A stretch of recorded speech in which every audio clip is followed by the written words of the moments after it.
You ask Tiger to solve. This deals with linear equations with one unknown.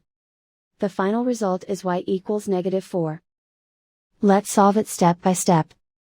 Simplify the expression. Expand the parentheses. Simplify the arithmetic.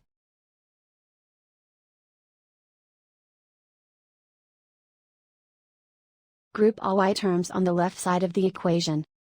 Subtract 4y from both sides.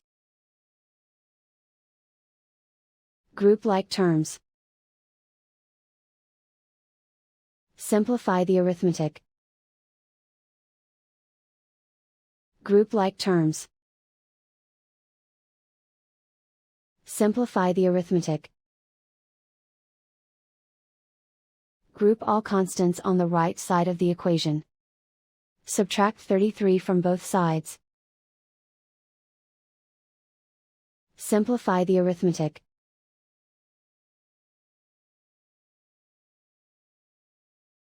Isolate the y.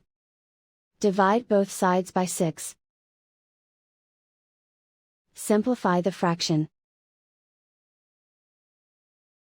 Find the greatest common factor of the numerator and denominator.